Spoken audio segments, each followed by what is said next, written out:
मैं माननीय वित्त मंत्री जी द्वारा प्रस्तुत 2021-22 के बीमा संशोधन विधेयक का समर्थन करता हूं। मैं अपनी बात शुरू करने से पहले 2-3 बातें जो हमारे साथियों ने उठाई हैं उनके विषय में कहना चाहता हूं। हमारे बहुत सारे साथी ईस्ट इंडिया कंपनी और ऐसे इस तरह से बता रहे थे एफडीआई को। एफडीआई पूरी दुनिया में प्रत्येक देश अपने यहाँ निवेश के लिए आकर्षित करता है और हमारे कांग्रेस के साथी ये भी 1991 में इसका समर्थन कर रहे थे, जब पूरी दुनिया में समाजवादी अर्थव्यवस्था फेल हो चुकी है।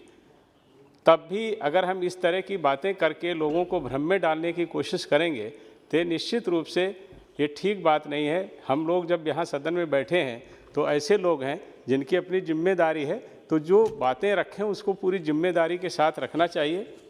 पूरी दुनिया में जो अर्थव्यवस्था समाजवादी चल रही थी वो पूरी तरह से नष्ट हो चुकी है और आज पूरी दुनिया के प्रत्येक देश में एफडीआई को आकर्षित करने के लिए अलग अलग तरह से उनका निवेश बढ़े, इसकी बात भी हो रही है। दूसरी बात मैं ये कहना चाहता हूँ, अभी हमारे काफ़ी साथियों ने उन बातों को कहा है कि ये सरकार जो संशोधन विधेयक लेके आई है इसके पीछे 2 उद्देश्य हैं। एक उद्देश्य जहाँ हमारी जो अर्थव्यवस्था है उसको ताकत देना है, वहीं उससे बड़ा उद्देश्य इस देश के ज़्यादा से ज़्यादा लोगों तक बीमा क्षेत्र की पहुंच हो, ये हमारा उद्देश्य है। ये संवेदनशीलता प्रधानमंत्री जी जब 2014 में सत्ता में आए उसी समय से हम लोगों ने देखी है।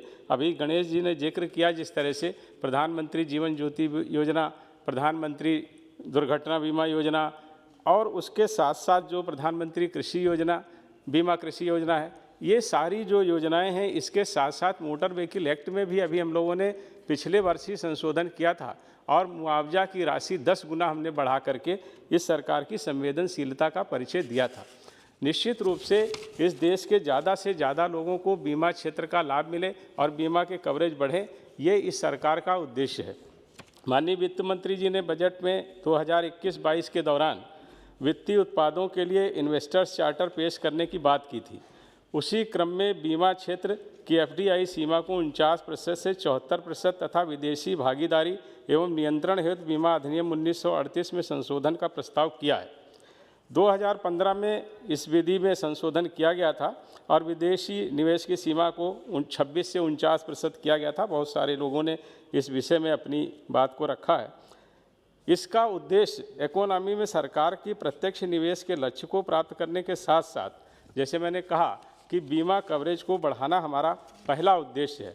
पहले 50% से अधिक हिस्सेदारी ना होने के कारण, हालांकि जब 26 से 49 किया गया तो उस दौरान कुछ हमारा बीमा कवर बढ़ा था, लेकिन बहुत सारी ऐसी कंपनियां थी जो ये चाहती थी कि 50% से अधिक जब तक निवेश करने का अधिकार नहीं होगा तो बहुत सारी कंपनियां उसके लिए आकर्षित नहीं हुई, जिसके कारण हमारा 2020 तक मार्च में जो बीमा कंपनियों में विदेशी निवेश था वो केवल 37.4% तक हम पहुँचे, लेकिन आगे हम बढ़े और उसको लेकर के जो अब ये 74% के विदेशी निवेश और भागीदारी तथा नियंत्रण में हमने संशोधन जो किया है, इससे ये उम्मीद बनी है और एक सर्वे के अनुसार ये आंकड़ा आया है कि 3 वर्ष में 1 लाख करोड़ एफडीआई के निवेश की संभावना हमारे देश में बढ़ी है। ये निश्चित रूप से अर्थव्यवस्था को जहाँ सहयोग करने का काम करेगी, वहीं बीमा के क्षेत्र में रोजगार बढ़ने की संभावनाएं भी बढ़ेंगी। इस अधिनियम में यह भी प्रस्ताव किया गया है कि अधिकतर निदेशक व एग्जीक्यूटिव भारतीय होंगे तथा कम से कम 50% ऐसे स्वतंत्र निदेशक होंगे। इससे जो हमारी जो प्रबंधन की स्थिति होगी उसको लाभ मिलेगा और पूरी तरह से ये कंपनियां नियंत्रण में रहेंगी। इसके साथ ही साथ एक विशेष प्रावधान जो किया गया है कि प्रॉफिट में एक निश्चित परसेंटेज जो है वो सुरक्षित रखा जाएगा। यह भी इन कंपनियों पर नियंत्रण करने में भारत सरकार को मदद देगा और जो हमारी व्यवस्थाएं हैं उसमें भी सहयोग होगा।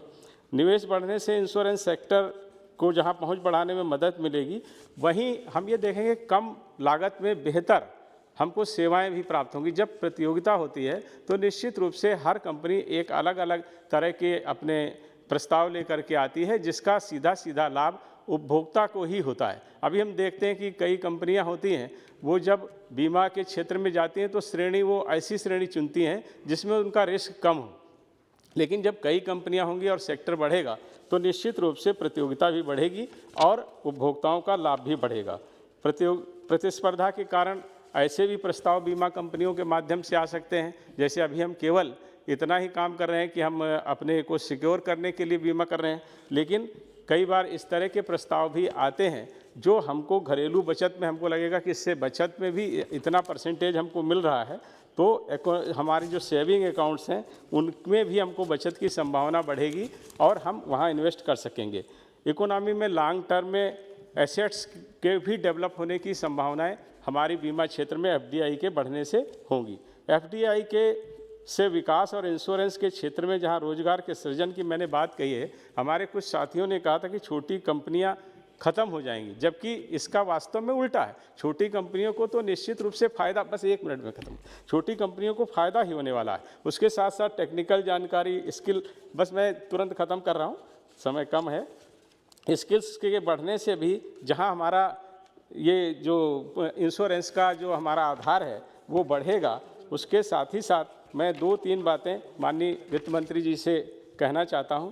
मेरा ऐसा विचार है कि जो बीमा कंपनियां सुरक्षित श्रेणी का चुनाव करती हैं, उसके ऊपर भी कोई ना कोई ऐसा प्रावधान बनाना चाहिए कि उनको हर तरह की श्रेणी में जाएं। दूसरा, प्रधानमंत्री फसल बीमा योजना जो है, उसमें प्रदेशों की सरकारें हर ज़िले में एक ऐसी एजेंसी तय कर देती हैं। ये अधिकार किसानों को दिया जाना चाहिए कि वो स्वयं चुने कि वो किस बीमा कंपनी से अपनी फसल का बीमा कराना चाहते हैं। और मैं यह भी चाहता हूं कि भविष्य में ऐसा, मुझे लगता है और मेरा ये सुझाव है, मैं उसको अपने सुझाव के तौर पर कह रहा हूं कि बीमा के क्षेत्र में 100% एफडीआई लाने का काम सरकार को करना चाहिए, जिससे निश्चित रूप से हमारे देश का भी लाभ होगा और देश के उपभोक्ताओं का लाभ भी होगा।